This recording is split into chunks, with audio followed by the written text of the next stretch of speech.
네, 네, 오늘도 이빨들 먼저 소개해드리겠습니다. 네, 이빨 1 정봉주 전 의원. 자, 의원님은 현재 백수로서 본인 소개는 직접 하시는 분이죠. 네. 노원구 공릉동 월계동을 지역 기반으로 하고 있는 17대 국회의원 다 외웠어, 이거. 정봉주 의원입니다. 이 멘트를 왜 좋아하는지 이해가 안 가요. 대한민국의 국회의원 지역구는 공릉동 월계동밖에 없는 줄 알겠네. 아니 근데 공릉동 월계동에 왜 터지냐고. 이건 좀 심해. 좀 자제해 주세요. 공릉동 월계동 사람들 다 외웠어, 이거. 이사 간다는 사람 뭐예요 진짜. 이제 딴 데서 출마하면 좆되는 거야.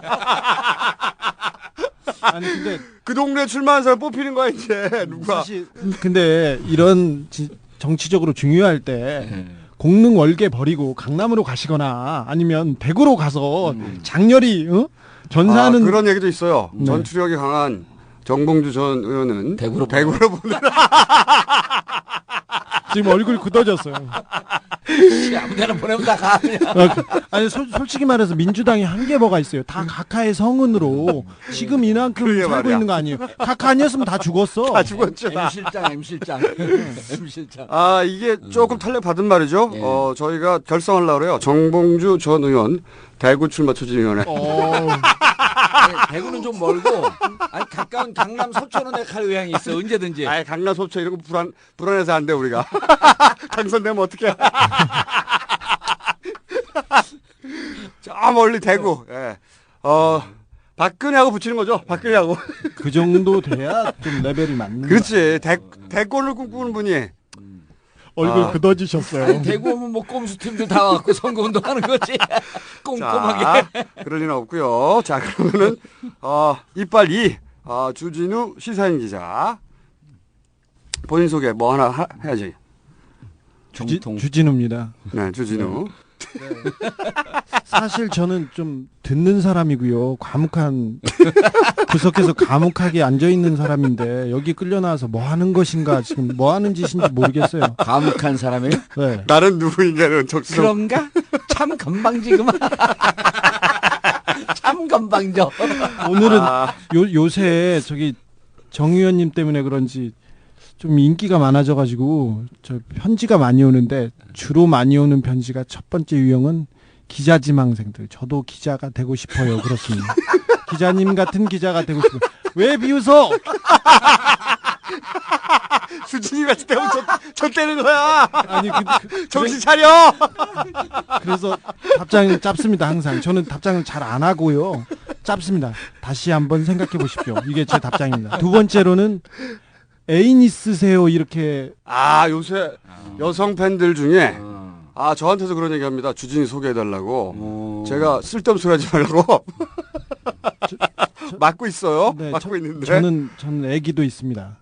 네, 그래도 상관없다고 말하는. 아니요. 그럼 큰일 나요. 그런 얘기 하면 안 돼요. 이거는 그렇죠. 진짜 안 돼. 가정의 평화를 위해서. 네. 그리고 하나는 뭐냐면은 뭐 총수님께서 탐정하면 잘했을 거라고 생각해서. 그거 전 진짜 그렇게. 어떤 사람이 어떤 회장님이 의뢰를 해와요. 아니 거기 가서 돈은 얼마나 받습니까? 그러니까 저희들은 돈 안 받고요. 생선구이 6,000원짜리 먹고 헤어집니다. 그랬더니 돈은 책임질 테니까 누구를 하나 찾아달라고 하고 어떤 회장님은 어떤 사람의 비리를 캐달라고 하는데 저 그런 사람 아니에요. 주진우 기자는요, 참고로 지가 꼴려야 합니다. 지가 꼴리면 누가 말려도 계속 해요. 그리고 관심 부끄러워 죽겠어요. 좀 자제해 주세요. 좋으면서. 자, 그리고 음향부터 모든 제작을 담당하는 김용민 전 교수. 예. 안녕하십니까. 제가 성대모사 하나 개발했습니다. 아는 사람들이 별로 없어요. 그래서 좀 효용성이 없는데 우리 조현오 경찰청장. 예. 아무도 모르는 사람만. 저는 잘 알거든요. 안녕하십니까. 조현오입니다. 비슷해. 저 조현오는 김근태 선생님을 참 존경합니다. 안녕하십니까. 김근태입니다. 대단히 감사합니다. 예. 하나를 미랄해야지. 하나를 미랄. 대통합의 미랄이 되겠습니다. 대단히 감사합니다. 제가 지금 저기 정 의원님 미래 권력 게시판을 좀 훔쳐보고 있는데 이거 너무 편파적이세요. 이거 심해요. 뭐라고 나옵니까 거기? 네? 사실을 막 왜곡하고 그리고 너무 잘생겼다는 말로 도배를 하고 있어. 내가 보기에는 자기 아이디어 전부 다. 내가 보기에는 저기 아이튠즈에 있는 댓글도 정 의원님이나 정 의원 주변 분들이 쓰는 것 같아. 너무 잘생겼다. 멘트말이 좋다 이거. 점점 각하를 닮아가시는 것 같아요, 우리 정 의원님이. 제가 아까 소개할 때 그 빼먹은 게 제 다음 팬카페는 정봉주와 미래 권력들입니다. 그 팬카페 네. 다 갔어요. 이제. 현재 권력이 없기 때문에. 그런데 그 100명 처음 우리 꼼수 시할 때 한 100명씩 들어오더라고요, 하루에. 그러더니 지금 200에서 250명씩 들어와요, 날마다. 무슨 100명이 들어와요. 아니, 하루 꼼수 방문객 시작하자. 전체가 100명이었지. 아니 이제 하루 가입자. 방문객은 이제 5,000명이 넘어갔고요. 그러니까요. 예. 지금요? 예, 5,000명이 그때는 넘어갔어요. 가입자가 뭐 1명, 2명 이랬죠. 5명씩. 5명. 이제 꼼수 시작은 100명 됐는데 지금은 본인하고 가족들 5명. 200에서 250명씩 들어오고 지난주에 우리가 박영중 그 언패진 사건 얘기했잖아요. 예, 예. 그래서 제가 마지막에 살짝 한마디 했어요. 네. 민주당 가고 그렇죠, 그렇죠. 항의해라. 포상하라고 좀 네. 댓글 좀 달아라 게시판 난리 그랬더니 났어요? 게시판이 폭발했어요. 댓글이 지금 300개가 넘어갔고 지금 민주당 나서 최초야 이렇게. 그러니까 유정당국 유리코터스 정당국에서 난리가 났고 박영준한테 이게 도대체 무슨 일이냐. 근데 박영준이라고 하니까 또 어느 당직자가 들어와서 박영준이라고 교정을 해주고 박영준입니다. 그 별명이 그 양반 뭐래요, 그거 보고. 당혹스럽죠. 들었대요? 예, 당혹스럽죠. 이제 당에서 사진 포상 안 확 준 뿌려버릴 거로. 겁니다. 단무지 선생께서 예, 박영중에 왜 중이냐면 별명이 약간 스님 비슷해갖고 땡중이에요. 땡중. 이 별명이. 그런데 박영중인데 어쨌든 당에서 지금 이 정봉주의 위력이 이렇게 대단하냐. 그래서 제가 겸손을 정봉주의 위력. 겸손을 떨었죠. 설마 그렇게 얘기했으려고. 정봉주의 위력이 아니라 이것은 다 꼼수의 위력이다. 그리고 한 발 더 나가서 이것은 위대하신 각하의 덕이다. 그 민주당 홈페이지 난리가 났어요. 근데 포상은 합니까? 포상 안 하겠죠. 민주당이 뭘 해요? 그 기대하지 마시고. 그러니까 그 포상을 지금 하면 제가 좀 곤란해요. 왜냐하면 제 얘기 듣고 포상하는 것 같잖아요. 그래서 제가 이제 그럼 당대표가 되면 그 제가 지금 하게 되면 미안하잖아. 역시 진짜 당대표가 되면 하려고 지금 좀 꼽을 쳐두고 있습니다. 깔때기의 진수가 여기서 다시 나오시네. 당대표. 근데 너무 많은 분들이 듣는 거는 맞는 것 같아요. 저도 지난주에 트윗을 얘기했는데 그날 하루 뭐 1,000명 넘게 들어오셨어요. 한 방에. 아니 그 트위터 저기 친구가 친구 신청. 특친이 트위터 친구가 트윗 오, 친구가 뭐 많이 늘었어요. 주로 여자죠. 잘 확인 안 해봤습니다. 잘은 안 봅니다. 저는 창피하고 부끄러워서요. 그러면서 다 확인해 본다. 안 본다니까요. 아예 부끄러워 이러면서. 아니 알면서 왜 그래 이게, 또. 이게 이제 진짜 많이 듣는 게 제가 두 가지만 얘기할게요. 세계 2위예요. 세계 2위에 그럼 세 가지 얘기할게요. 말도 안 되는 사법고시. 말도 안 되는 유머 씨. 사법고시 패스한 이걸 좋아하는 사람 뭐예요? 이제 말도 안 되는. 빨리 얘기하고 장기로 넘어가야 되니까. 오케이. 사법고시 패스한 사람들 모임이 있는데 네. 그분 중에 한 분하고 제가 친한 후배예요. 제 후배인데 그분한테 다른 분이 그러더래요. 그러니까 국장쯤 되는 분들이에요. 아니 부장쯤. 검찰 쪽에 있는 사람들이니까 검사라고 부르죠 우리가. 네. 그들 중에 한 분이 너 정봉주하고 친하다며. 좀 친하지 그랬더니 언제 술자석에 낮으로 한 번만 불러줘라. 왜 널 부르냐 그러니까 나 꼼수 듣는데 정봉주 팬이거든. 혹시 저 한상대? 아닙니다. 두 번째 금감원 국장 행정고시 패스한 사람입니다. 또 우리 후배 친구인데 야 너 정봉주 친하다며. 술자석에 한번 불러줘라. 사인 받게. 그래서 아니 뭔데 그러니까 이 사람 꼼수를 안 들어요. 제 주위에 친한 사람들 안 들어. 제가 잘났다는 것을 도저히 인정하지 않는 사람들이기 때문에 가까이 있으면 도저히 인정할 수 없거든. 아니 그래서 꼼수가 뭔데 그러니까 너 한번 들어봐. 기가 막혀. 너 막 그 금강원 국장에 있는 국장이라고 하는 놈 그걸 들으면 어떻게 이제 금강원 국장들 다 조사하네. 누가 듣나고. 야 들으면 속이 다 시원해. 우리가 하고 싶은 얘기를 거기서 다 하고 있어. 그 사람들도 뭔가 얘기하고 싶은 거예요. 아, 그 대한민국에 뭔가 얘기 안 하고 싶은 사람 없어. 그렇죠. 예. 그리고 아니 한나라당 쪽도 틀림없이 꼼수들을 듣는 보고 게 있어요. 100%인 게 얼마 전에 한나라당 한겨레 인터뷰에서 한나라당 의원들이 그런 얘기했더라고. 오세훈이 왜 그 무상복지 예. 투표 이렇게 매달리냐 그랬더니 우리가 한 달 전에 했던 얘기 똑같은 얘기예요. 한나라당 의원들이 복지 포퓰리즘에 맞선 지도자의 이미지를 확보하고 그래서 보수의 정치성을 지키려다가 장렬히 전수한 시장 이거 우리 똑같이 워딩이 똑같아. 100%. 평가가 대선 행보에 더 도움이 될 것 같아서 라고 한나라당 의원들이 얘기한 거예요. 이게 이제 제가 보기에는 오세훈 시장은 말이죠. 각하 우편에 앉을 수가 없어요. 십자가에서 내려올 수가 없어요. 이순신 장군을 반신욕을 시켰는데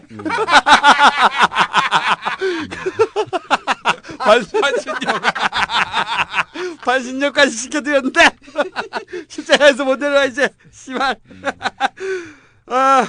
그리고 예. 그 게시판에 또 어떤 분이 충무공정신 오세훈의 네, 충무정신. 예, 네. 충무정신. 그래갖고 제가 제보 받은 예, 단독으로. 이순신 장군이 있는데 그걸 뽀샵 처리해갖고 그 앞에 동상 앞에 그 거북선 해전을 벌이고 있는 이순신의 모습을 광화문에서 야, 참 훌륭한 미래 권력들 회원이에요. 자 이제 들어가죠. 너무 오랫동안 잡소리를 많이 했고요. 그리고 가끔 요즘 새로 듣는 분들을 챙겨가지고 네. 또 저기 그 뭡니까 아이폰 거기 와가지고 뭐 웃는 소리가 너무 귀가 아프다느니 네. 욕한다. 뭐 그리고 욕을 한다느니 또 뭐 누구를 말을 많이 해라 누구 말을 하지 마라 뭐 이런 소리 하는데 네. 싫어. 자꾸 귀찮게 하지면 우리 마음대로 할 거야. 아니, 어떤 분이 이런 제보는 했어요. 자기가 전문가인데 네. 이 업을 하고 있는데 네, 깔때기 조심하시고. 주면 1시간 2시간 정도면은 이 음량 보정을 해서 드리겠다. 그거 귀찮아요. 예, 근데 그러면요. 그냥 너무 세련되면 그냥 이어폰을 떼세요 귀에서. 그러면 아니 시끄러울 그러고 때는. 싫으면 안 들으면 그만이지. 뭐 그렇죠. 우리가 이제 들으라 그랬어요. 자꾸 우리 보고 뭐라고 하지 마. 귀찮게. 그리고 그 공릉동 월계동 사시는 분들에게는 제가 사과의 말씀드립니다. 좀 시끄러워도요. 다 김어준 총수의 목소리니까 이해해 주세요. 전 크게 웃지 않습니다. 자, 지난주에 저희가 자원외교, 자원외교 하려다가 시간이 없어서 아예 못 들어갔고, 마지막으로 이제 장자연 사건을 중간쯤 하다가 우리가 방에서 쫓겨났어요. 그래서 오늘은 장자연, 네. 마무리하고, 그리고 자원외교 좀 하고, 인천. 인천공항 얘기도 네, 좀 하고, 국민주공 뭐. 그다음에 요새 왜 김경준 이송. 그것도 있죠, 참. 희망. 김경준 이송의 진짜 핵심적 꼼수를 찾아냈어요. 좋습니다. 빨리 합시다. 빨리 갈 수 그러면. 없어. 그리고 또 희망버스 막는 그 왜 어버이연합이랑 뭐 네. 이런 조직들 있잖아요. 그들의 정체! 현장 취재했습니다. 다음 주에 한진중공업 특집 할 거 너무 많아. 자, 그럼 일단 지난주 간략하게 장전 이어가기 위해서 2009년 3월 7일 예. 장자연 씨가 사망하고 매니저 유장호 씨가 친필 문서를 공개합니다. 예. 그래서 지읒일보의 비읍사장이 거론되기 시작합니다. 예. 그러자 지읒일보가 거론한 모든 사람을 명예훼손을 하죠. 최소 10억 이상씩 겁니다. 20억까지. 그리고 경찰은 30분 조사 후에 지읒일보의 비읍사장을 무혐의 처리하고 사건 종결. 그리고 매니저 유장호 씨는 사회봉사. 그리고 사장 김종숙 씨는 징역 1년에 집행유예 2년. 그래서 감옥 안 가고 끝! 여기서 다 끝났어요. 네. 1라운드가. 어제까지, 지난주에 대충 여기까지 짚었고, 그리고 다시 2라운드가 시작됐죠. SBS가 터뜨리면서. 자, 그러면은 지난주에 이어서. 그럼 자, 장자연으로 가겠습니다. 어. 장자연 그 꽃다운 우리 여배우가 그 죽음으로 세상을 고발하려고 했습니다. 그래서 유서를 써놓고 죽었습니다. 그 나 같은 피해자는 더 나오면 안 된다고 유서를 쓰고 죽었습니다. 유서의 첫 줄은 너무 괴롭다. 이 고통에서 벗어나고 싶습니다. 두 번째 줄은 지난번에 말했던 지읒일보 비읍사장입니다. 네. 두 번째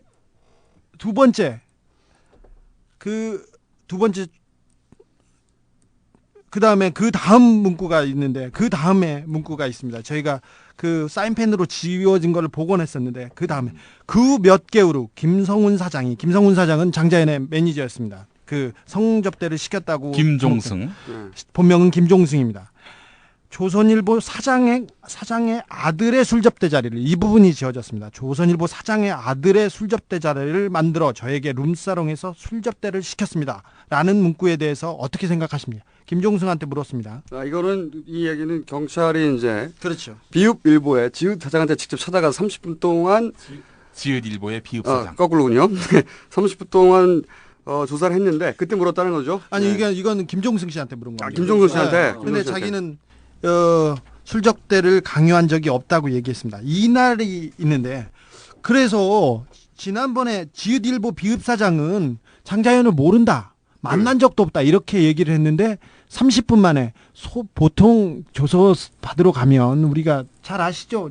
의원님. 네, 저는 15시간씩 그렇죠. 조사를 받아갖고 기본적으로 저기 15시간 하루 만에 끝났나요? 주소하고 4일 동안 받았죠. 4일 4일 동안. 동안. 네. 주소하고 이름 적고 그러면 30분 지나갑니다. 그렇죠. 저한테는 네, 꼭 맞습니다. 전세 사냐 월세 사냐 얼마짜리냐 꼭 물어봐요. 얼굴이 아니. 가난하게 생겼잖아. 그리고 실제로 우리 주 기자님 얘기가 맞는 게 네. 그거 하고 그렇죠. 그다음에 정보도 물어봐요. 그 사람들이 이 타자를 빨리 치는 사람들이 아니에요. 네. 그리고 인적사항 물어보고 가족사항 물어보면 3시간이면 3시간이 걸려요. 그렇죠. 근데 30 정교도 물어봅니다. 네. 정교도. 네, 네. 30몇 분 만에 이렇게 해결되는. 다 써갔다는 얘기죠. 자, 네, 사실상.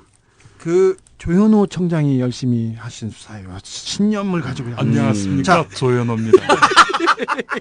자, 근데 조현일보 비읍사장은 일면식도 없고 그 자리에 간 적이 없다. 그래서 그렇게 아예 혐의가 없어졌습니다. 네, 무혐의 근데 끝. 예. 지읒일보 사장의 아들은 술접대 자리에 갔다는 게 밝혀집니다. 이날 조서를 제가 본인이 인정했어요? 본인도 근데 인정하고 지읒일보의 비읍 사장이 누구예요? 조선일보의 12회를 들어보세요. 아니 처음 듣는 사람들을 위해서. 자, 12회를 들어보세요. 자, 이 부분에 대해서 제가 그 사건 조서들을 좀 조합해 보겠습니다. 이날은 2008년 10월 28일이었습니다. 밤 10시께 서울 청담동 소재의 한 룸사롱으로 방상훈 사장의 아들 비읍씨 그다음에 비읍이 맞네. 그다음에 한 아무개 씨 그리고 김종승 그리고 술집 여정호분과 마담도 동석을 했습니다. 자, 김종승 씨는 그 조선일보 사장의 아들을 미국에서 공부할 때 알던 사이라고 했고요. 한국에서 귀국해서는 조선일보 계열사 잡지 회사를 한다는 얘기를 들었는데 만나지 못하다가 당일 술자리에서 처음 보았다 이렇게 얘기했는데 이날이 말입니다. 장자연 씨의 그러니까 장자연 씨의 사장이 네, 그 비읍 아들을 미국에서 네, 만났다. 미국에서 만났다. 네, 이렇게 얘기했어요. 그래서 술자리는 시인을 했습니다. 근데 저기 사장 아들은 조사도 안 했어요. 조서에 따르고 이렇게 보면 이 술 먹고 했던 날이 장자연 씨 어머니의 제삿날이었습니다. 네. 이 여기서 계속 얘기가 나오는데 장자연 씨를 태워준 운전기사가 있는데 김아무개 씨의 진술에 의하면 그날이 장자연 씨 어머니 제삿날이어가지고 그 술접대 자리에 불려나가게 되자 장자연 씨가 서럽게 울었대요. 숙소에 있다가 서럽게 울었대요. 내가 여기까지 가야 되냐. 그러니까 그 뭘 시키냐면요. 당시 술자리에 가라고 미용실에 보내요. 머리 손질을 해서 술집으로 보내요. 2차 가는 누나들 얘기 같지 않습니까? 그래서 술자석에 가기 전에 미용실에 가서 머리 손질을 하고 이 머리를 카메라로 찍어 놓으라고 장자연 휴대폰으로 저기 실장한테서 연락이 옵니다. 너 머리 사진이나 카메라로 찍어놔. 그러니까 꽃단장하고 기다리라고 문자를 보냅니다. 회사에. 뭐 안 갔을까봐. 예, 안 갔을까 봐. 안 올까봐. 그러니까 나중에 이런 걸 보니까 회사 차원으로 접대할 때는 이런 했습니다. 그래서 회사에서 비용을 지급하였다는 게 회사의 공식적인 행사로 봐야 된다. 여기까지 조사가 됐습니다. 근데 안 나오려고 하니까 머리까지 때렸어요. 그래서 때리고 그래서 결국은 가고 싶지 않은 어머니 제삿날 가서 접대를 머리를 합니다. 누가 때렸다고 나와요 거기? 머리는 김종승 씨가 페트병으로 때리는데요. 자, 그날 안 나오려고 했으니까 그 김종승 씨가 얘가 접대를 안 하고 그러니까 기분 나빴을 거 아닙니까? 데려다가 페트병으로 머리를 때리고 그 다음날 새벽 1시 22분에 김종승 씨가 장자연 씨한테 직원들 앞에서 말 조심해라는 문자 메시지를 보냅니다. 말 조심해. 이게 했습니다. 그 얘기를 또 다 다른 얘기를 좀 그러니까 안 간다고 하면서 이제 격렬하게 뭐 저항하니까 하고 뭐 저항을 말을 하니까 하니까. 데려다가 문자로 때리고 운전기사를 해서 실어다 페트병으로 날리고. 때렸다는 것도 본인의 주장인가요, 사장이? 아니요, 이건 인정했습니다. 그래서 김종승 씨가 네, 내 말은 김종승. 그 페트병 그 때린 물건이 페트병인지 손인지 다른 네. 건지 그걸 장자연 씨는 맞았다고 하는데 그 김종승 씨는 페트병으로 때렸다고 했는데 결국 김종승 씨가 처벌을 받은 것은 페트병으로 2, 3회 때린 걸로 그걸로만 처벌을 받았습니다. 2, 3회. 나머지는 성접대는 아니고요. 자, 김종승 씨의 조서를 그러니까 페트병이라는 것도 본인의 주장이네요. 그렇죠. 네. 저 기가 막힌 일이 또 나옵니다. 김종승 씨의 검찰 기록 조서인데요. 피해자는 단순히 장자연과 지읒일보 비읍사장의 아들. 여기서 비읍사장의 아들이 둘이 있는데요. 첫째 아들은 저기 휘문고등학교를 나왔는데 고등학교 2학년 때 동창들의 말을 증언해 보면 갑자기 예체능계로 돌려서 농구 선수로 연세대학교에 입학합니다. 근데 연세대학교의 재단 이사장이 방우영 씨라고 작은 아버지였죠.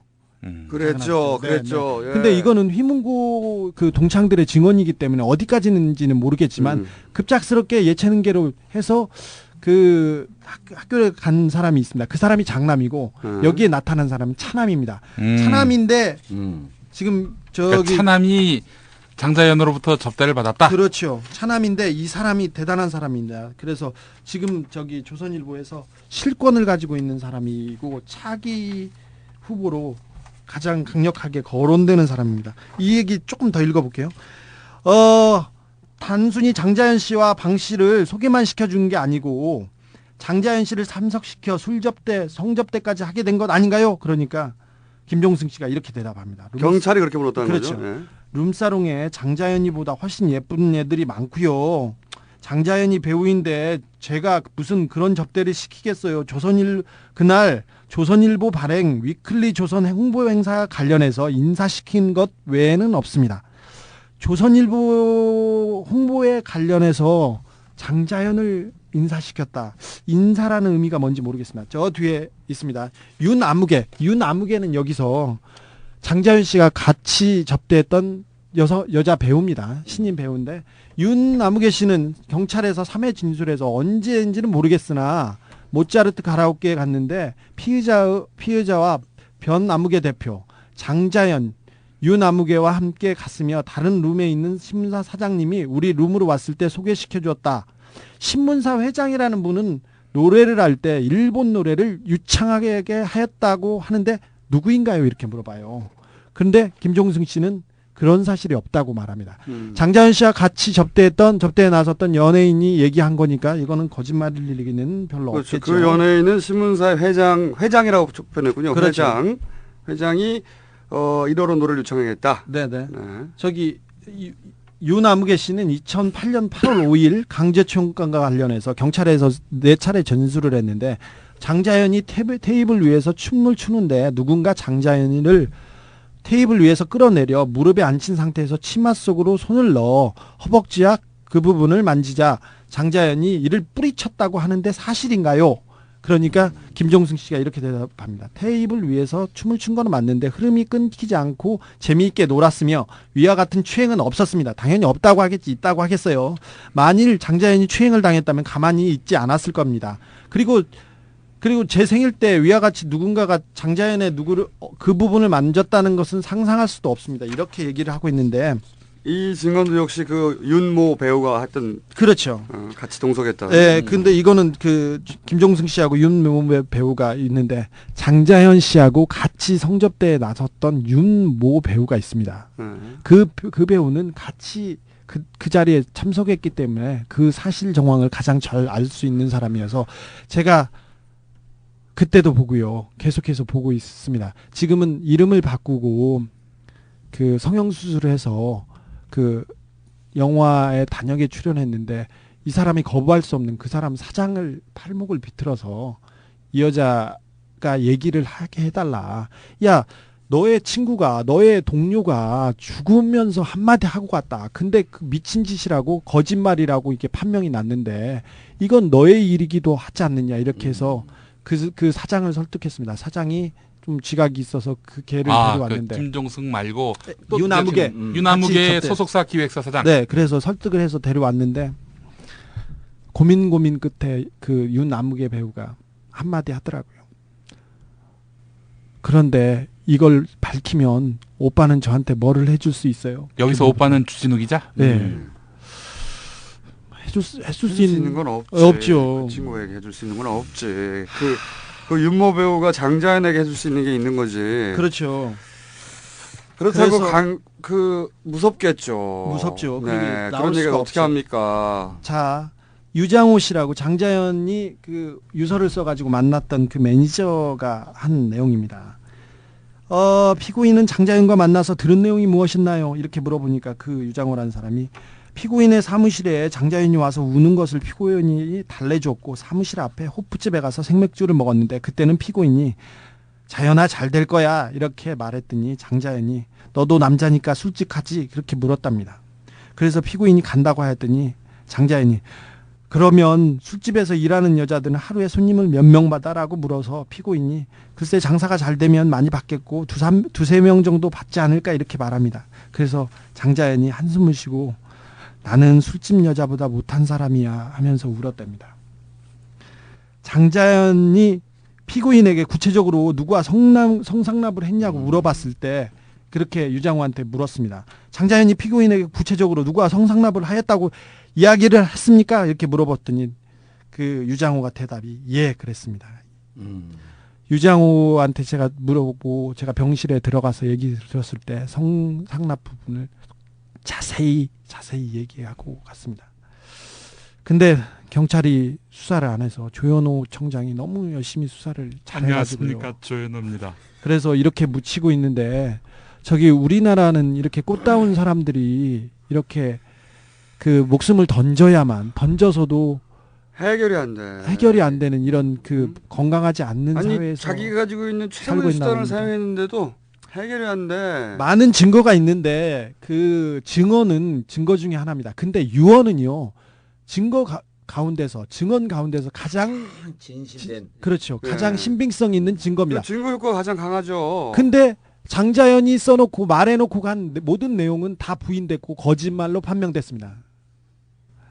그리고 그 사람들이 주장하는 게 있잖아요. 죽은 사람이 살아서 증언할 수도 없는 것이고.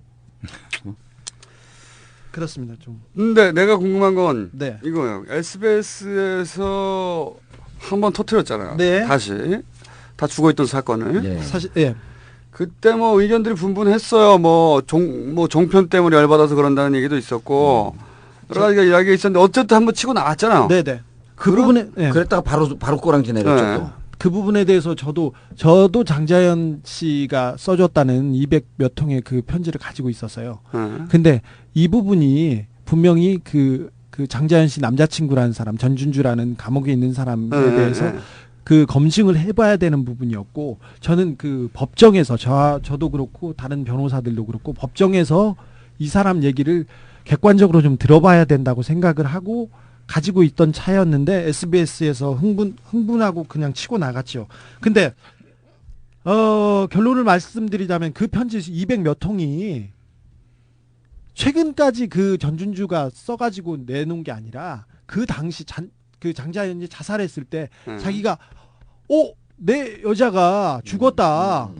나를 수사해주면 내 편지를 수사해주면 될 것이다 하고 경찰하고 검찰에 수사를 의뢰를 합니다. 근데 경찰하고 수사를 해달라고. 네, 경찰하고 검찰은 만나고 나서 이 친구가 좀 돌발 행동을 하고 돈키호테 같으니까 정신적으로 문제가 있다고 하면서 덮어놨어요. 그리고 편지를 저쪽에다 증거에도 붙이지 않았습니다. 근데 다른 데다 있었던 거를 그때 이종걸 의원의 변호사인 안상훈 변호사가 찾아온 거예요. 그래서 이 내용을 가지고 검증하는 과정이었는데 그 몇 가지 우표 같은 사람, 이분이 우표를 감옥에 있으니까 우표 값도 조금 궁할 수도 있지 않습니까? 우표를 뜯어서 저쪽에다 붙인 그런 흔적 때문에 조작됐다고 하는데 내용에 대해서는 그 누구의 글씨 있는지 알 수 없다고 했습니다. 알 수 없다고 애매모호하게 하면서 경찰에서 그냥 덮였는데 편지의 내용이 절대 외부에서 알 수 있는 내용이 아니고요. 그리고 그 회사의 M&A 과정, 그 다음에 술자리 접대 과정, 그리고 그 내용들이 디테일하게. 디테일이 너무 살아있어요. 그 사람이 소설을 썼다면 뭐 천재이거나 천재도 노벨문학상을 뛰어넘는 천재이거나 그렇습니다. 그 당시 며칠 만에 200 몇 행의 편지를 썼을 가능성이 없고, 그다음 가능성이 적고, 그 다음에 몇 가지 내용이 나옵니다. 일간지 신문사 대표한테는 아저씨가 일본으로 복수해 주라는 말을 여러 번 하고, 조선일보라는 단어가 10번 이상 나옵니다. 그리고 신문사 사장 나쁜 새끼, 감독 새끼, 나쁜 새끼, PD 새끼, 나쁜 새끼, 나 데리고 어디 가고 그랬는데 그게 그 당시에는 다 안 나왔던 내용이에요. 그렇죠. 그래서 전혀 모르는 내용을 상상했었는데 너무 정확하게, 그리고 그 심리 묘사가 그대로 떨어져 나가는데 그 내용조차도 다 무시하고 넘어가서 경찰 수사가 정리됐습니다. 이 부분은 그 편지가 그러니까 내용상으로는 네. 그 200통을 가지고 있다는 거 아니에요 지금? 네네. 우리가 그 편지를 한번 봐야 되겠다. 제가 한번 뽑아서 가져올게요. 네. 그 내용을 보고 그러면 그리고 SBS가 그러면 200통 편지를 들고 내용상으로는 도저히 이게 조작일 수 없다고 판단하고 터뜨리고 나갔는데 네. 검증도 좀 했죠. 조금 그리고 했죠. 그런데 바로 주저앉았단 말이죠. 그 주저앉은 이유에 대해서도 한번 얘기를 해봐야 그 부분에 되겠다, 대해서는 SBS에서 방송이 나가자마자 조선일보에서 TF팀을 꾸리고 뭐라고 했냐면 이제는 전면전이다.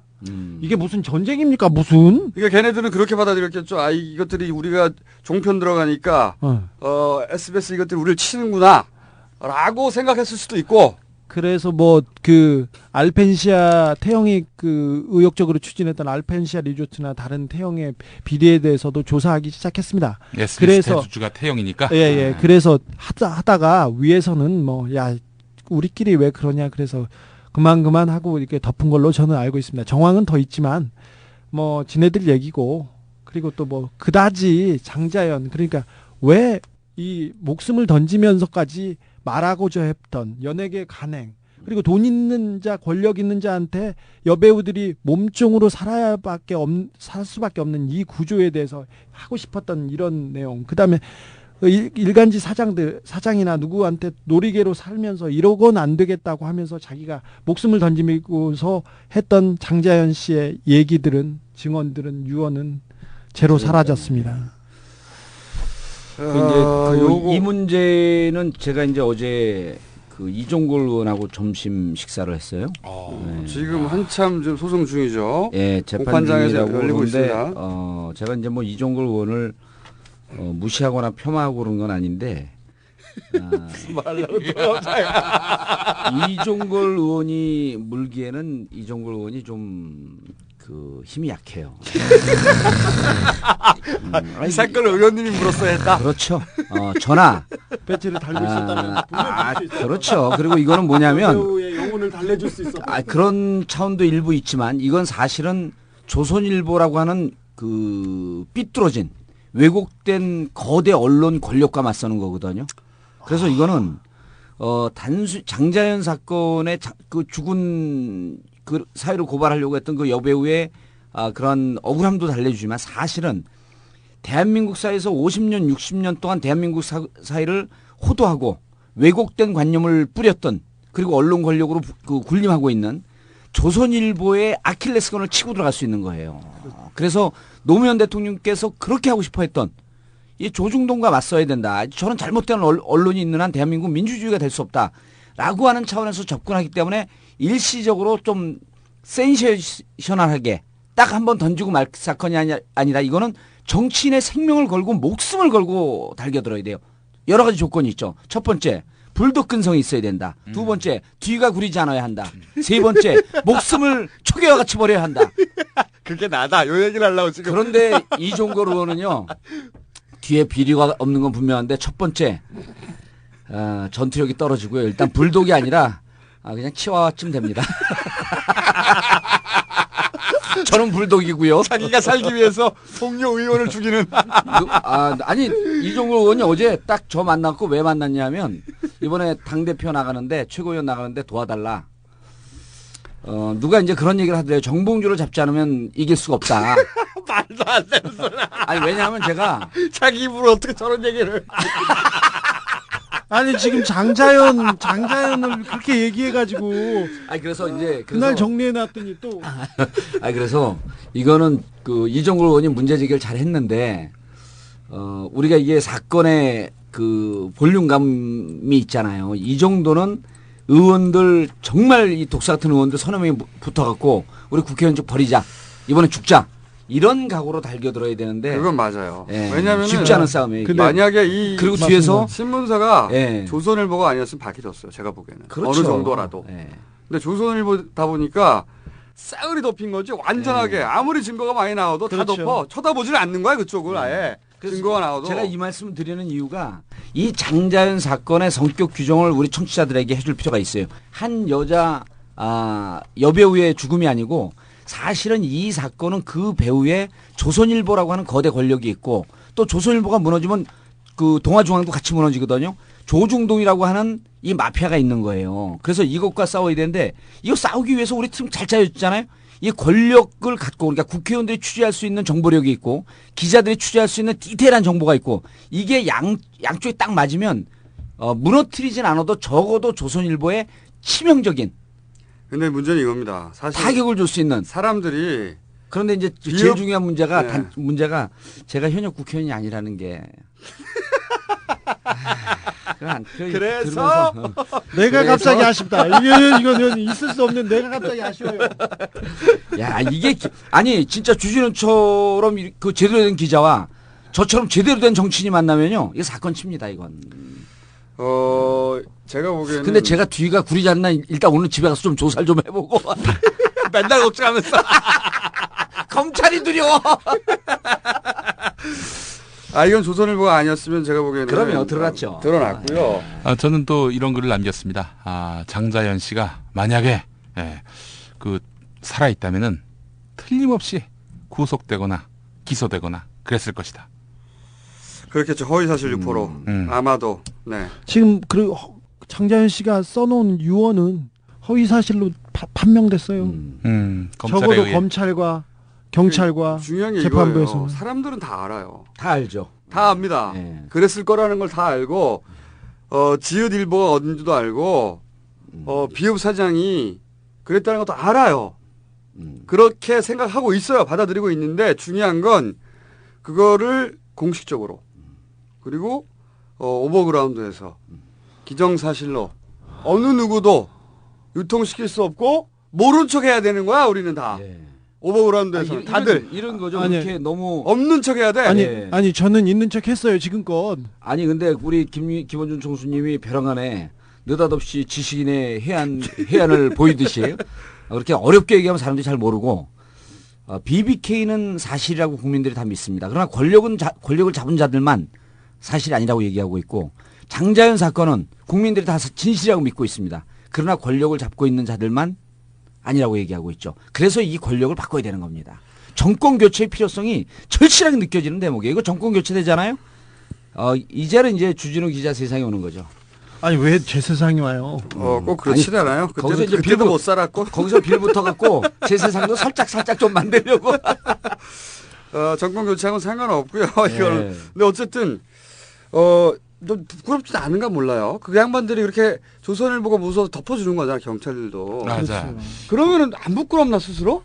아니죠. 덮지 않으면 그때부터 그 덮지 않으려고 노력하는 사람 주위 그 온 기자들이 달라붙어서 취재를 하면서 그 사람이 얼마나 부도덕한 사람이고 얼마나 거짓말쟁이고 무척 문제가 많은 사람인지 계속 기사를 써야 될 거 아닙니까? 이런 게 두려운 거죠.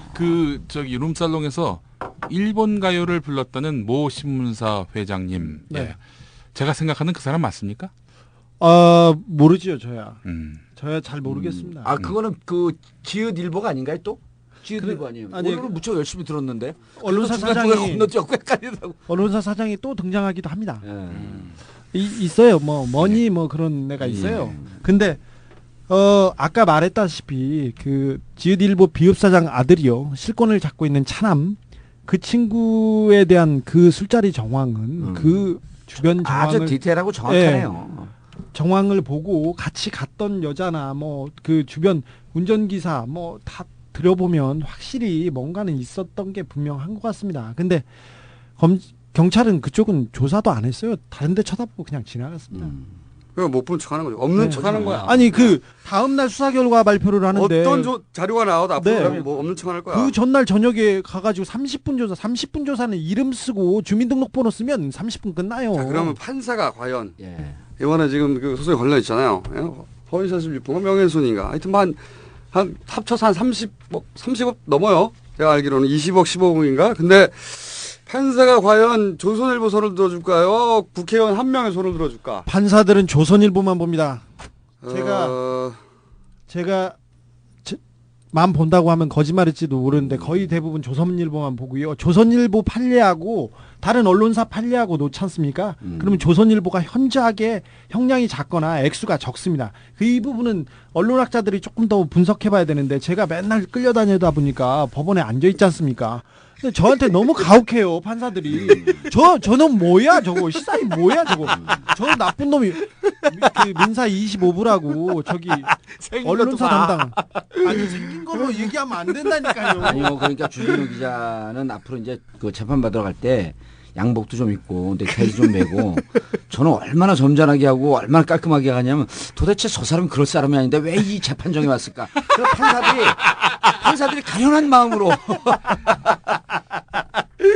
자 이제 자원여교 다음 시간이나 그 이종걸 의원과 조선일보와의 싸움은 조선일보의 손을 들어줄 거라고 생각을 하는데 저는 그렇게 보지 않습니다.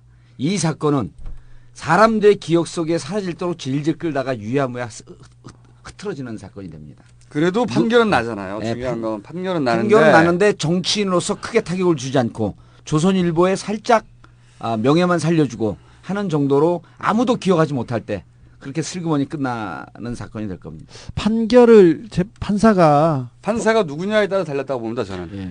그런데 이게 화가 나서 아니 이런 거죠. 이게 선거법이 아니거든요. 네. 선거법상의 허위사실 유포면 100만 원 이상이면 국회의원 아웃입니다. 네. 그런데 이것은 그 개인 간의 네. 사인 간의 명예훼손이기 때문에 금고 이상의 형을 받아야지. 뭐 금고 나올 리는 없고. 예, 금고 나올 리는 없죠. 그러니까 뭐 벌금형으로 대충 정리하고 끝나지 않겠느냐 이렇게 보이는 근데 저는 그 판사가 누구냐에 따라서 조선일보를 정면으로 받지 못하더라도 예. 뭐랄까 조선일보 손을 일방적으로 들어주지 않는 그런 결론이 날 수도 있다고 봐요. 판결과 장자연 사건과는 좀 별개로 봐야 될 것이 판사는 신이 아니고요. 그리고 일부 조항을 가지고만 따집니다. 제가 SBS 한 사장께서 그 안마시술소를 한 60차례 갔어요. 비자금을 만들어 가지고 그냥 법인카드로 대범하신 분이죠. 그래서 이거는 문제가 있어서 근육이 많이 뭉치신 분인가 보죠. 네. 그래서 제가 그분을 고발했어요. 고발을 했는데 보도를 통해서 고발을 했죠. 네. 근데 이 사람이 민형사 소송을 했는데 형사는 제가 쉽게 이겼습니다. 근데 민사 소송을 29억 원을 했어요, 저한테. 네. 그래서 29억 원을 했는데 19억 원입니다. 19 하도 많아가지고 죄송합니다. 19억 원을 소송을 했는데 제가 2,500만 원 배상 판결이 나왔어요. 근데 재판부에서 판사가 언론사에서 언론사를 그리고 이런 걸 가지고 하느냐 했는데 그 재판의 쟁점이 뭐였냐면요. 그날 SBS 오픈이라고 골프 대회가 있어요. 네. 그때 SBS에서 돈을 들여가지고 회장의 아들, 손자, 며느리, 친구들, 정치인들 해서 로비 도구로 쓴다. 이 구조를 썼는데 가장 재판에서 쟁점이 됐던 부분은 뭐였냐면 아들, 손자, 며느리를 회사 돈으로 부른 건 맞는데 걔네들한테 로비를 하진 않았다. 이걸로 졌어요. 걔네들 아들, 손자, 며느리한테. 네. 2,500만 원 배상이에요. 저쪽 변호사가 굉장히 뛰어난 사람이었네. 그렇다고 해서 이 SBS 사장이 안마실수소를 안 간 건 아니에요. 안마실수소는 다투지도 않아요. 그러니까 그 재판의 쟁점은 다를 수도 있습니다. 판사가 어떻게 판결하든 국민들이 좀 그러니까 지켜보고 그거는 다 비켜나가려고 꼼수를 쓰는 건데 제가 보기엔 이 판사가 어떤 의지를 가지냐에 따라서 그렇죠. 법과 양심, 사실은 법과 양심을 한 번만 생각했으면 기본만 좋겠어요. 생각해주면 이게 자, 그러면은 여기까지만 얘기하고요. 네. 계속 열받으니까 장자연 편지 가져오면 다음에 또 한번 우리가 들여다보기로 하고. 김경준이 이제 우리가 예측했듯이 미국에 송환을 요청을 했고, 미국에 이제 우리가 보낼 것이다. 예, 결국은 보낼 것이다. 그렇게 계속 얘기해 왔잖아요. 이렇게 얘기를 했죠. 그래서 뭐 다들 잘 아시겠지만은 형사소송법상 이제 김경준이 몇 년을 받았냐면 8년 징역형에 100억의 네. 그 벌금형을 받았죠. 그런데 형사소송법상 징역과 이제 벌금을 받게 되면 네. 지금 이제 벌금은 못 내겠다 네. 하기 때문에 하루에 2천만 원씩까지입니다. 네. 일당이 2천만 원짜리 징역을 살고 있는 거예요. 네. 그 1년 3개월 살면 100억이 다 까지는 거예요. 2천만 원씩이니까. 우리가 그때 액수를 잘못 추정했군요. 그렇죠. 우리는 3년쯤 왜냐하면 네네. 최대가 3년이기 때문에 벌금을 징역형으로 대체하는 것은 최대 3년이니까 3년쯤 될 것이다. 그런데 이미 그 1년 3개월 그러니까 100억을 까는데 1년 3개월이면 됩니다. 하루에 2천만 원씩 계산하니까 엄청난 일당이에요. 아니 그럼 100억 먹고 1년 3개월만 살면 되는 거야 이제? 아니 얘는 좀 그런 식으로 돈을 생각하는 애 많습니다. 우리도? 돈을 좀 크게 갖고 놀았기 때문에 100억 먹고 100억 벌금 먹으면 많이 살아도 3년 이상은 못 사는 거죠. 못 내면은. 그런데 이제 그 징역 8년이 더 센 거기 때문에 형사소송법상에 따르면 징역을 먼저 살고 벌금 대체형을 살아야 되는데 그렇죠. 검사가 법무부 장관에게 요청하게 되면 바뀔 수가 있어요, 이게. 네. 전에 한번 말씀드렸죠. 계속 얘기해 왔죠. 그래서 네. 먼저 징역 대체형을 산 거로 까고 1, 2, 3회를 들어보십시오. 잘 모르는 그리고 까고 8년 미국 가서 살게 해줘라. 네. 라고 이제 김경준이 요청을 했어요. 네. 그런데 검사가 거기까지는 우리가 액수는 좀 틀리지만 정확하게 정확하게 얘기했죠. 그리고 얘기했던 거고. 검사가 벌금을 낼 여지가 있는 거로 판단된다. 그 이유가 뭐냐면 스위스 계좌에 있는 네. 140억 원을 다스에 송금한 거 보니 네. 돈이 있다. 네. 제가 거기서 반짝한 거죠. 여기 또 다른 꼼수가 숨어 있구나. 뭡니까? 그러니까 이제 처음에 이 과정이 어떻게 됐냐면 에리카 김이 귀국하면서 잘못했다. 네. 잘못했다. 그렇죠. 그러니 그러면서 잘못했다 그러면서 더 이상 얘기하는 건 우리 동생 빨리 미국 보내줘라. 그때 딜을 했을 것이다. 예, 딜을 했을 것이다. 우리가 계속 얘기해 왔는데. 그리고 그거로 끝나지 않고 다스가 받을 수 없는 돈을 김경준이 140억을 싸줬단 말이에요. 네. 그러면서 이제 요청을 한 거죠. 다 이제 돈도 주지 않았냐. 네. 미국으로 보내줘라. 그런데 미국으로 보내주지 않고 외국인 수용소가 있는 천안으로 보낸 거예요. 네. 그러면서 이유가 뭐냐면 김경준이 한국말에 능통하지 않답니다. 아니, 그게 사실이든 아니든 그게 무슨 이유가 돼? 갑자기 능통 안 해졌나? 그동안 한국말이 서투른 김 씨가 한국인 수용자들과 생활하면서 애로사항이 많았다 그러는데요. 제가 최근에 들은 얘기는요. 한국인 수용자들과 생활하면서 한국말이 너무너무 좋아졌고 완전 한국 사람들과 똑같아졌답니다. 그때 이유도 BBK 정말 특별수사부에서 상상력을 좀 발휘하지. 수사부에서 조사받을 때 통역이 필요하다고 하니까 한국말을 너무 잘해서 필요 없다고 그랬어요. 검사들이. 그때도 잘했는데 그때 쓰는 거는 좀 능하지 않았었어요. 그리고 초등학교 글씨체는 맞아요. 근데 네. 말하는 데는 상관없어요. 아주 디테일한 표현은 한국 표현은 뭐 예를 설마 들어 각하고 영어로 했겠어? 그러니까 그러죠. 그리고 각하가 영어 잘하잖아요. 정상들 만나 꼭 혼자 영어 하잖아요. 맞아. 다른 사람들은 다 자기네 나라 말 쓰는데 혼자 I'm fine, thank you, and you. 근데 어쨌든 보내달라고 해서 요청을 하는데 그래 천안으로 보내줬어요. 그래서 이게 뭔가 본인들은 에리카 김이 들어와서 잘못했다고 사과했고 돈도 보냈는데 기껏 대응한 게 천안으로 보내줬어. 네. 그래서 들여다봤더니 지금서부터 소설입니다. 140억 돌려받은 건 원금을 돌려받은 거예요. 그렇죠. 원금을 돌려받은 거예요. 어머나 이자? 이자? 그래서 지금 스위스 계좌에 우리가 각하를 너무 그러면 너무 각하의 재테크 마인드를 너무 잘 몰랐던 거죠. 그래서 죄송합니다. 만약 140억 싸주면서 스위스 계좌에 있는 이자. 이자를 못 받아서 그러니까 지금 다른 데로 옮겼다 이거 아니에요. 아니 이미 시그널은 줬어요. 천안이 무척 편하답니다. 너 편한 대로 보내줬지. 미국 가면 훨씬 더 편해. 그러니까 맞아? 우리한테 아직 빚진 거 아직 갚지 못한 거 140억에 대한 이자. 보세요. 2001년도 일이거든요. 2001년도 일에 김경준은 좀 고통스럽긴 하지만 김경준은 아직도 150억 상당의 돈을 벌은 거예요. 근데 카카 형인 이상은과 다스는 원금 190억만 돌려받았지 그렇죠. 여기로부터 수익을 하나도 못 남겼어요. 다스를 통해서 들어갔던 190억만 돌아온 거죠. 지금. 원금만 돌아온 거예요. 네. 수익을 하나도 못 냈어요. 그래서 제가 2001년도면 10년 전 아닙니까? 네. 은행 금리 5%만 계산해봤어요. 그랬더니 얼마냐면 카카라고 하면 그러신 것도 남을 뿐이냐. 10년 동안 금리 5% 계산했더니 70억이에요. 아 정말 그래서 너 스위스은행에 140억 남았지? 반띵! 그래서 제가 보기에는 물론 카카는 절대 그럴 뿐이 아니지만 그렇죠. 10년 동안 넌 수익을 보지 않았니? 우린 수익 보지 못하고 원금만 돌려받았으니 이제 너를 조금 더 편한 곳에. 그래서 이거는요. 저기 아프리카 가면은 그 해적질하고 인질 잡고 몸값 요구하는 데가 어디죠? 소말리아. 소말리아. 소말리아. 네.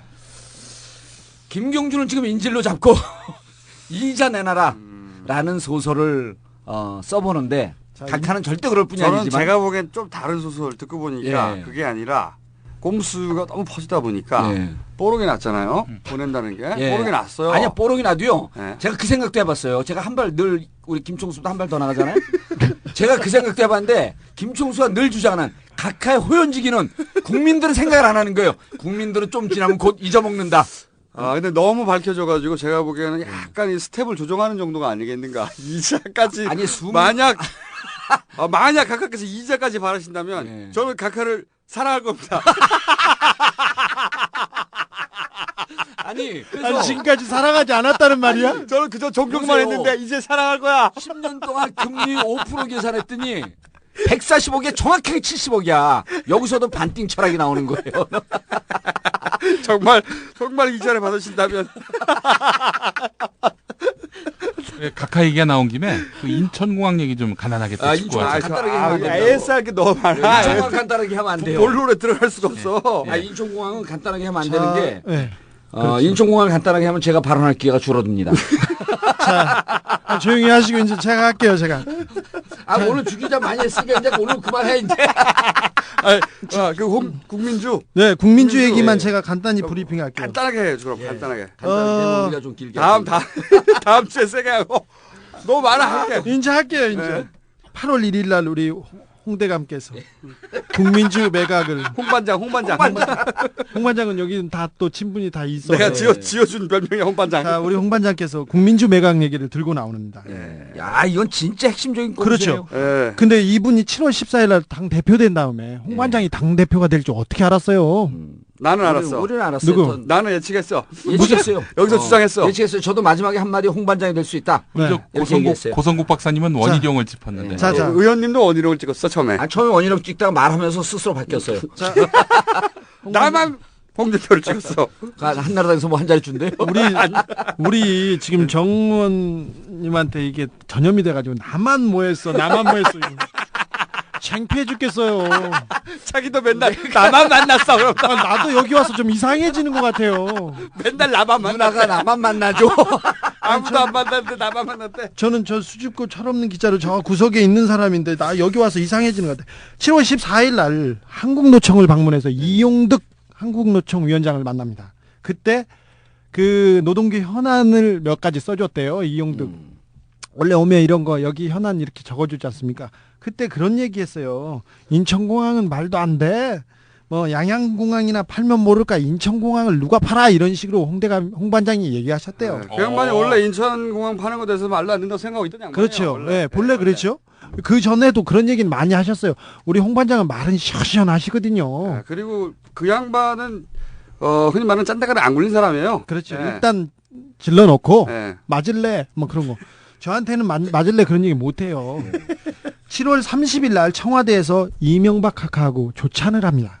그때 바뀌었어. 그때 바뀌는데 갑자기 바뀐 겁니다. 그 이후에 박지한 기획재정부 장관하고 국토해양부에서 공모주에 원칙적으로 공감한다고 하는데 지난번에 말했다시피 이거는 다 뒷돈이 아니라 앞돈을 챙겨주기 위해서 준비하고 있었던 겁니다. 2009년 10월 30일 날 맥킨지에 30억을 주고 인천국제공항 용역 보고서를 받습니다. 경영진단 용역 보고서인데 결국은 이거를 인천공항을 어떻게 팔 것인가 이런 것이 나옵니다. 근데 페이지로 보면 1페이지에 그런 얘기가 나옵니다. 341페이지. 우선 기업 상장을 통해 지분을 국민들한테 우선 매각한 후 전략적 필요에 따른 투자자를 유치함으로써 지분 매각의 효과를 극대화할 수 아니, 있도록 그러니까 기대된다. 맥킨지 보고서에 이미 국민주 공모 얘기가 나온 거예요? 2009년도에 이미 그러니까 나와 그냥 있어요. 팔면 그냥 사람들 팔면 저항이 심하니까 국민주를 한번 쿠션 주자는 거지. 그렇죠. 시장에서 다수에게 매각함으로 일부 개인이나 집단에 대한 특혜 제공 가능성이 없어진다. 그래서 IPO 그러니까 지분 매각을 국민들한테 한 다음에 주가를 상승하게 해서 국민들한테 주는 척해서 전략적 투자자를 유치해서 그걸 사들인다 이거 얘기합니다. 예전에 그 포스코나 그 한전도 그렇죠. 국민주 방식으로 그러면서 지분을 이제 매각했지만 나중에 재매입했잖아요. 공기업의 어떤 그 이윤을 국민들에게 돌려준다 이런 명분을 그렇죠. 내세웠는데 근데 한 주당 국민들이 받는 주가 10주가 안 돼. 2주. 이번에 2주야? 예. 야, 하여튼 예전에 했을 때도 10주가 안 돼. 근데 무슨 이익을 줘? 그리고 그거 얼마 된다고? 그리고 2주, 3주 있지 않습니까? 그럼 바로 시장에 나옵니다. 이 사람들이 바로 팔죠. 바로 그 사들이기 가장 좋은 예입니다. 지난번에도 우리가 인천공항 매각할 때 이 사람들이 49% 매각이 아니라 20% 정도만 매각하면 충분히 이걸 컨트롤할 수 있다고 얘기했지 않습니까? 네. 딱 얘네들의 목표가 15에서 20%예요. 예. 근데 그 지난번에 이제 네. 우리가 그 얘기를 했었죠. 그러니까 이거는 그래서- 이제 내가 보기엔 홍 반장이 예. 전모를 모르고 그냥 우리 아. 각하 저는 그 알고 그러니까 박재환 기재부 장관이죠. 그렇죠. 기획재정부 장관이 인천공항 매각에 지금 살을 걸고 있어요. 무조건 팔아먹는다. 네. 그런데 이제 여기에 이제 그 아주 중요한 그만큼 꼼수가 각하 의지가 들어가 있는 게, 강력한 거죠 예, 지금. 그렇죠. 예. 강력한 거지. 중요한 꼼수가 들어가는 게 지금 이제 우리 그 주진우 기자가 정리한 그 내용인데요. 지금 국회에는 두 가지 법안이 그 제한 그 개정 발의되어 있어요. 인천국제공항 공사법 이게 하나 돼 있고 항공법이 되어 있는데 무슨 내용이 있냐면 이게 해외에 매각하더라도 경영 주도권은 넘어가지 않는다. 왜냐하면 지난번에 말씀드렸듯이 항공법에 무슨 내용이 들어가 있냐면 외국 자본에게 넘길 경우에는 30%를 넘길 수 없다라고 하는 규정을 딱 박아놓은 거예요. 예. 그리고 그러면 나머지 19%는 이제 51%는 그 정부가 갖고 예. 19%는 일반에게 매각할 수 있는 거죠.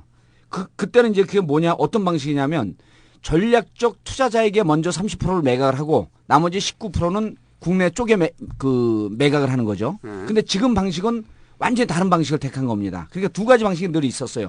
전략적 투자자 즉 맥콜에게 먼저 매각을 하는 방식이 있고 그다음에 국민들에게 먼저 매각하는 방식인데 지금은 후자를 택한 거죠. 그렇죠. 근데 후자를 택했을 경우에 결정적 이들의 꼼수가 뭐냐면 후자를 하게 되면 처음에 15%를 매각한다라고 하는 것은 홍 반장 생각입니다. 근데 정부는 국민주를 매각하게 되면 15%를 먼저 매각하고 난 다음 빗장을 푼 다음에 나머지 30%도 해서 결국 49%의 국민주를 49%를 국민주로 다 매각을 하겠다는 발상을 하고 있는 거예요. 그러면 여기서 이제 무슨 문제가 생기냐면 이 49%가 결국 시장으로 나가서 시장에서 몇 주 있다가 이 사람들이 다시 되팝니다. 그렇죠. 되파는데 이걸 되사는 사람들은 대부분이 외국 자본들이에요. 그러면 지금 항공법에서는 30%를 못 넘어가게 돼 있거든요. 근데 외국 자본들이 서너 명이서 쪼개서 사게 되면 49%가 외국 자본에게 넘어가는 것을 막을 수가 없는 거예요. 이런 전례가 쿠션을 한 번 더 주니까. 그렇죠. 한 번 더 치는 거죠. 직접 외국 자본을 판매하지 않았기 때문에. 그러니까 전략적 투자자에게 매각하는 방식은 30%를 넘기면 안 돼요.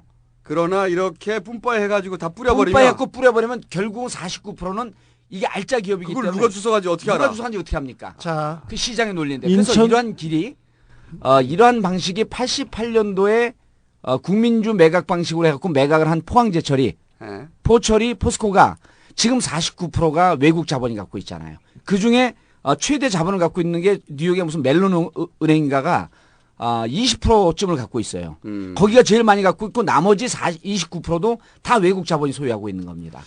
제가 말씀드린 오해 소지가 있는데 외국 자본이 아니라 네.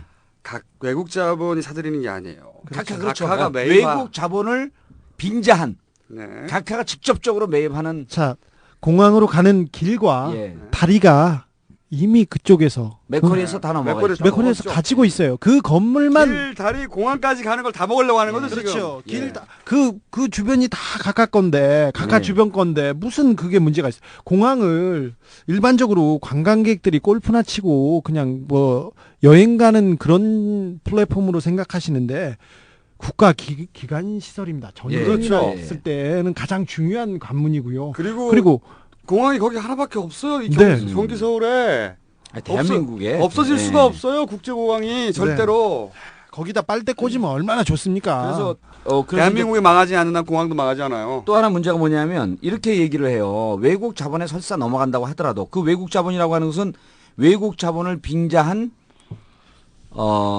각하의 조카가 관여하고 있었던 맥커리 여기 아닙니까? 근데 이제 무슨 얘기를 하냐면 이제 지금까지는 공항의 사용료가 신고제였었어요. 근데 항공법이 개정하면 공항의 사용료에 대한 가격 규제 제도가 신고제에서 허가제로 바뀐다. 그러니까 이게 공항을 이용하게 되면 민간으로 넘기게 되면 이용료도 높아지고 국민들에게 피해가 간다. 첫 번째 국부가 유출된다 아닙니까? 두 번째 피해가 간다. 이건데 이런 그 허가제로 됐기 때문에 피해가 가지 않습니다. 이렇게 얘기하고 있는데 공항 이용료는요. 인천공항을 이용할 때 10분의 1밖에 안 되는 거예요. 주차료 있죠? 지금 얘기했던 인천공항 도로 사용료 있죠? 그렇죠. 호주 공항도 공항 이용료는 올라가지 않았어요. 주차료 올라갔죠?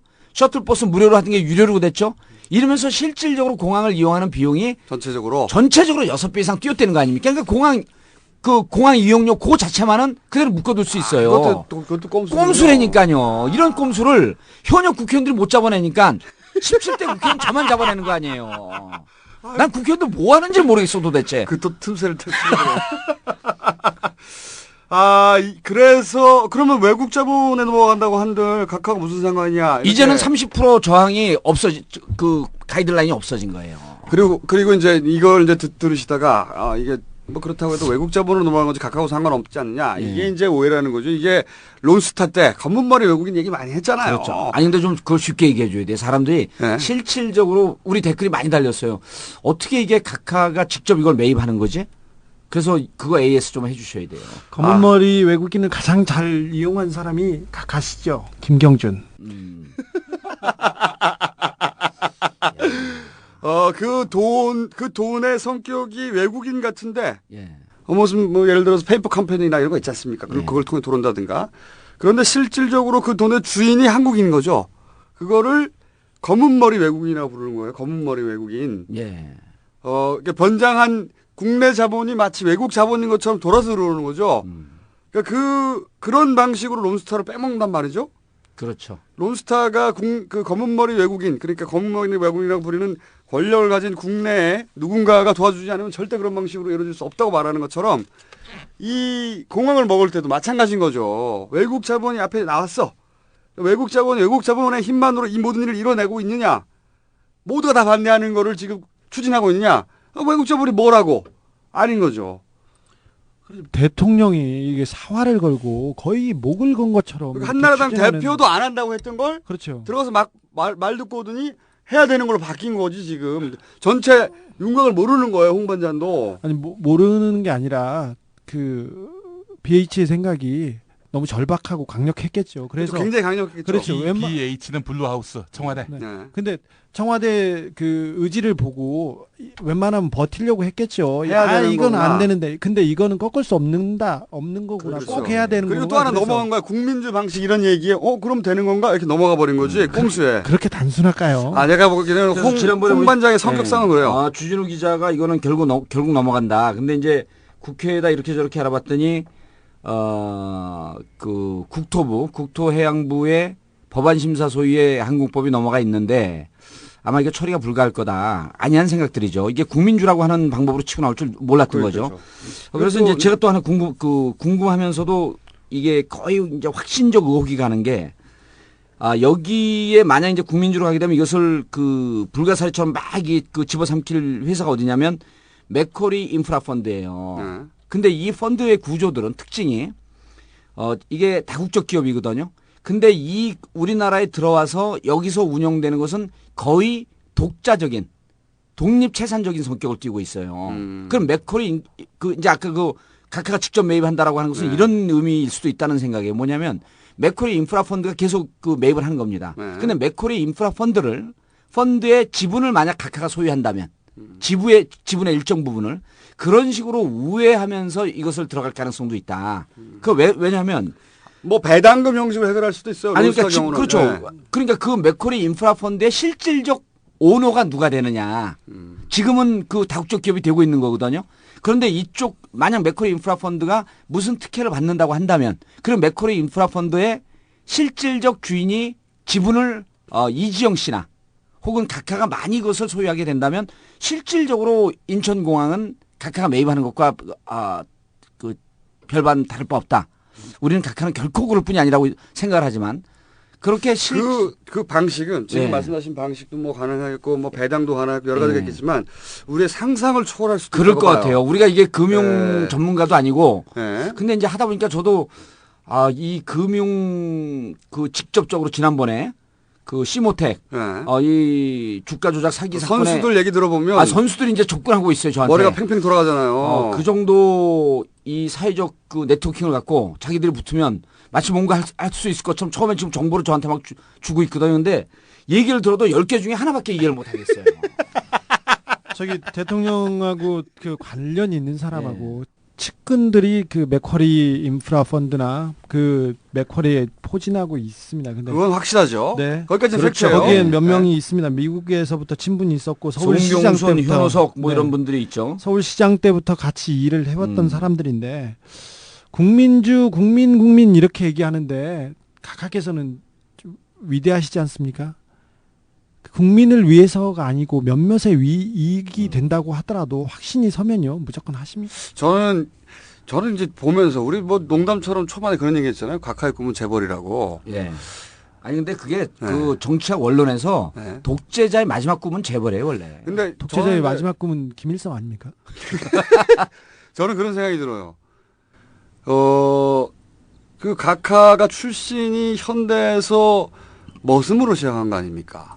정주영 회장의 표현에 따른 머슴. 근데 네? 그 암만 그래도 각하의 과거 경력이 설사 그렇다고 하더라도 머슴이 뭡니까 머슴? 정주영 회장의 머슴님. 네. 정주영 회장의 언어죠 그게 머슴. 그런데 쟤는 모습이야. 쟤는 모습이야. 난 마이크를 꺼놓고 얘기를 못했네. 쟤는 모습이야. 근데 그러면서 아들들로부터 굉장히 견제도 많이 받았거든요. 제가 뭐 여러 가지 얘기 들었는데 그 중에서 뭐 자기 비서들이라든가 밑에 있는 사람들 잘 못 믿었다는 거예요. 그 아들들이 견제하고 뭐 사람 심어놓고 그래가지고 그러면서 끊임없이 내가 받았던 이 굴욕을 되갚아주겠다는 생각. 그 방법이 뭐냐? 그대로 뛰어넘는 재벌이 된다. 정주영 회장을 뛰어넘는 재벌이 되고 싶다는 강렬한 욕망을 예. 각하께서는 가지고 있다. 그 하는 생각이 요즘 점점 더 많이 들어요. 설사 가능성은 희박하지만 우리 김총수께서 딴지일보에서 무슨 개국 특집 아니면 해킹 특집으로 각하를 한번 인터뷰하는 것은 어떨런지. 정통 시사 주간지 시사인과 함께. 제가 서울시장 시절에 한번 해봤어요. 예. 한번 해봤는데 보통 분이 아닙니다. 보통 분이 아니고 그 얘기는 제가 다음에 한번 하고. 예. 저랑 제가 취재를 갈 수는 있겠죠. 퇴임하시고 나서 어딘가로. 그럴 때 저는 네. 특별 취재를 할 수 있는 자격이 됐을 겁니다. 그럼 여기까지 얘기하고 그 공항 얘기는 예. 앞으로 계속 우리가 추적해야 될 것 같아요. 이건 계속해서 매입하시려고 노력할 것 같아요. 이분은 그냥 몇 사람한테 도움이 되면 그냥 하십니다. 그냥. 그러니까 호연지기. 네, 호연지기. 그렇죠. 호연지. 네. 국토부하고 기재부 쪽인데 4대강 보세요. 해버리잖아요. 그냥 해요. 그러니까 국회에서는 지금 띵하고 아직 파악을 못 하고 있는 것 같아요. 그러니까 아유 참. 제대로 파악을 못했어요. 네, 제대로 설마 파악을 왜냐하면 못했어요. 네. 설마 대통령이 자국의 기관 시설을 외국인을 이용해서 자기가 매입하랴. 예. 이런 상상을 누가 해. 상상조차 할 수가 없지. 근데 이제 저쪽의 논리는 김대중 대통령이 국민은행이죠. 론스타에 매각한 게. 외환은행 아닌가요? 외환은행인가요? 네, 외환은행 론스타. 예. 그 얘기를 잘 안 들었고 외환은행 론스타죠. 예. 10년 동안 지금 떠들고 있는데 안 들어봤대. 김대중 대통령. 그 얘기를 하면서 인천국제공항을 국민주 그리고 이제 저런 말에 사실 뻑합니다. 뭐냐하면 홍 반장께서 지금 국민주 매각 방식을 지금 3번째 얘기한 거예요. 네. 무슨 뭐 다른 데도 한 2개 얘기했기 때문에 국민주 시리즈는 계속된다. 근데 이제 여기서 재밌는 게 유승민 최고위원이 지금 목숨 걸고 반대해요. 알거든요. 예. 그냥 말 똘똘한 이런 거예요. 그리고 우리가 먹어야 될 걸 왜 니들이 미리 먹어? 니들 끝났잖아 이제. 근데 제가 보기에는 그 양반은 이런 것 같아요. 그렇게 해서 그것이 밝혀졌을 때 받게 될 타격이나 그런 박근혜가 그 부담을 끌어안아야 된다. 그렇죠. 그런 예. 걸 막으려고 하는 거죠. 그런 것도 있고 정말 이제 우리가 꼼수의 이 위력을 느끼는 게 꼼수가 없었을 때는 이게 잘 밝혀지지 않습니다. 그런데 이제 꼼수를 듣는 분들이 정말 이제 한 5명 중에 한두 명씩 됐잖아요. 그래서 이 꼼수가 퍼지면서 이 꼼수가 좀 드러나면서 이 꼼수를 막으려고 하는 또 다른 꼼수가 있지 않겠느냐. 왜 니들만 먹냐? 우리가 먹어야지. 자, 넘어갑시다. 별로 영향가 없는 얘기였기 때문에. 이게 결론을 정봉주로 맺어야 되는데 꼼수로 맺으려니까 안 풀리는 거야. 스텝이 꼬였어. 평소 하던 대로 해요. 이 모든 것은 정보중 때문입니다. 그러니까 제가 국회의원 떨어진 게 다 이게 국가가 위기에 처한 이 원인입니다. 그렇죠. 그 좋은 결말이었어요. 이런 식으로 안 끝나니까 스텝이 꼬이잖아요. 그러니까 혓바닥이 꼬여갖고 막 침이 말라요. 야, 10분밖에 안 남았네 또. 예. 이게 뭐예요? 이 자원외교 이거 졸라 긴데. 자원외교 되게 많은데. 자원외교는 긴데요. 녹화 중입니다. 네. 아이, 전화 받고 혼자서. 자, 그럼 자원외교는 시작할 수 있어요. 입맛만 안 돼. 지금 다른- 시간이 안 돼요. 다른 거 그러면 다른 얘기해요. 다른 얘기? 네. 그럼 어버이 연합 얘기 한번 해볼까요? 예. 어버이 연합. 아니 내가 어버이 연합 얘기를 왜 하려고 하냐면 이번에 왜 거기 한진중공업 희망버스. 제가 그 현장에 있었습니다. 그래요? 그거 막으려고 어버이 연합이 참 희망버스인가 뭔가 말도 안 되는 거. 아니 저 살다가 부산에 제가 토요일 날 그렇죠. 내려갔는데 노망 버스가 아니라 아니, 로망 근데 로망. 내가 이 얘기를 왜 꺼냈냐면 이 어버이 연합이 당연히 돈 받고 하는 거죠. 당연히 동원된 사람들인데 그런데 어버이 연합이 동원된 것처럼 사실은 요즘 그 포탈 네. 댓글 부대들 활동하고 있잖아요. 네. 근데 이게 언제부터 시작됐냐면 2009년부터 시작된 거예요. 이 촛불 댓글 부대가. 때- 촛불 때. 네, 촛불 때 촛불 자극을 받아서. 직후에. 네. 근데 어버이 연합도 어버이 연합이지만 이런 식으로 동원된 알바들, 댓글 부대 이것의 기원, 각하 정권 하에서의 댓글 부대의 기원을 제가 알고 있어요. 기원을. 네, 108부대, 108조. 그 기원 얘기를 그 이후로 좀 취재가 됐어요?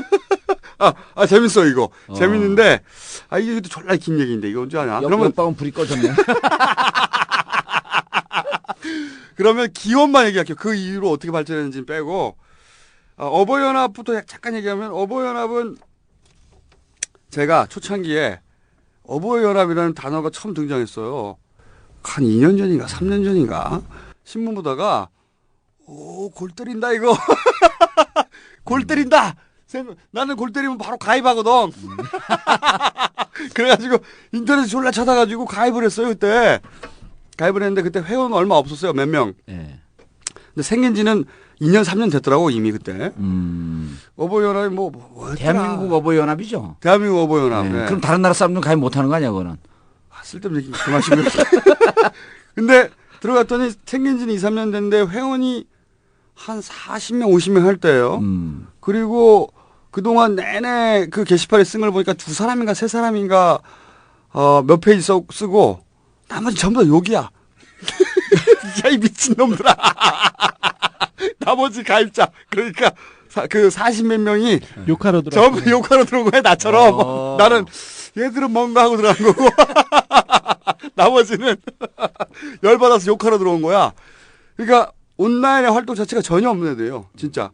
도대체 어버이들 어디서 모았는지, 어떤 방식으로 모았는지 온라인 카페가 있는데 그 카페는 사실상 전혀 활동이 없어요. 2년 전까지는 분명하게. 그리고 생긴 건 그 이전이고, 이쪽이, 틀림없이 이제, 기관의 지원과 관리를 받는 건 분명하죠. 네네. 그쪽은 또 주진우 기자가 전문이잖아. 네네. 그건 확실합니다. 어. 근데 지금은 안 나올 것 같고요. 네. 정권 교체기에 제가 어버이의 실체에 대해서 네.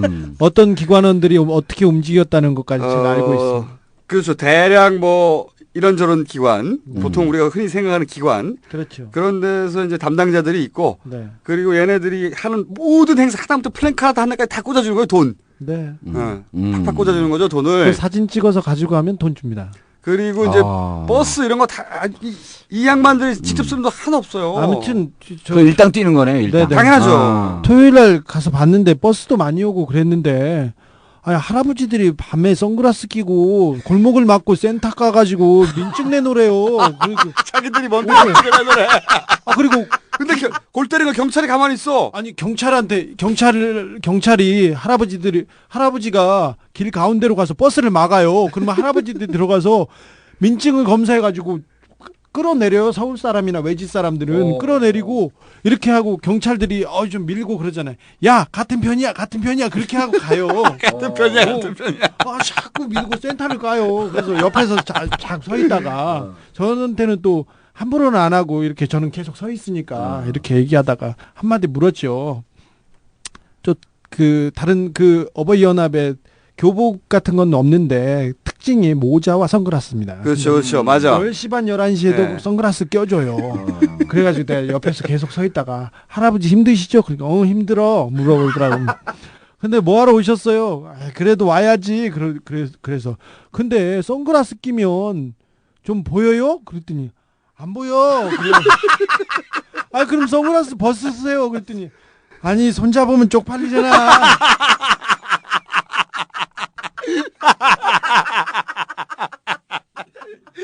그분들 서울광장에 집회하러 오지 않습니까? 다 선글라스 착용하는데 전철 탈 때 다 벗습니다. 제가 다 가서 그건 다 목격했어요. 끝내면 이제 방빼래. 또 빵빼래. 방 빼기 전에 2분만 시간 주셔야 돼요, 저한테. 또? 나가라고 아니. 하잖아요. 네. 아니 그러면은 다음 주에 네. 얘기하죠. 다음 주에 지금 포탈에서 열심히 뛰고 있는 댓글 알바들 있거든요. 열심히. 다음 주에 자원 얘기 꼭 합시다, 근데. 그 댓글 알바들의 기원이 있어요. 그 기원이 바로 우리 각하예요. 그 얘기를 108조. 제가 예. 진짜 재밌는 얘기인데. 그리고 마지막으로 이제 오세훈 시장 이 주민투표 얘기인데 사람들이 잘 몰라요. 우리 여기 청취자분들은 워낙 이제 정치적 수준이 높아고 잘 이해하시는데 이 주민투표는 33.3% 그러니까 전체 주민의 3분의 1이 이상 그 3분의 1 빨리 좀 해주세요. 3분의 1이 참가를 안 하면 네. 무효가 됩니다.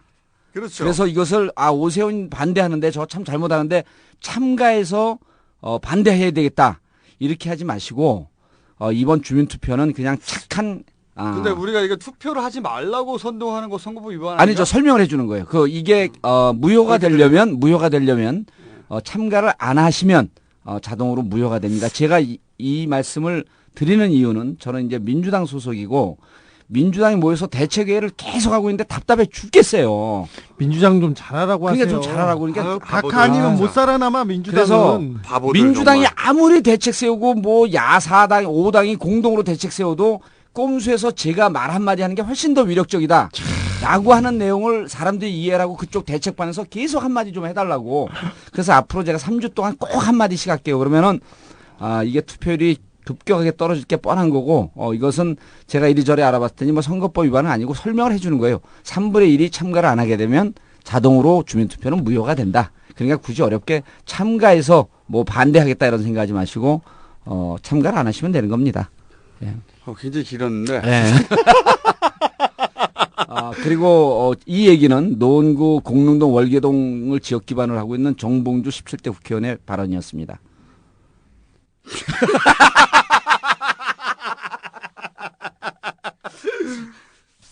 어쨌든 그러면은 자원외교 또 넘어가네. 자원외교 진짜 재밌는데. 다음에는 무조건 해야 돼요. 자원외교 하고요. 다음 주에 이용수 얘기해야 돼요. 우리가 한다니까 이상득 형님께서 책을 냈어. 자원을 자원을 경영하라.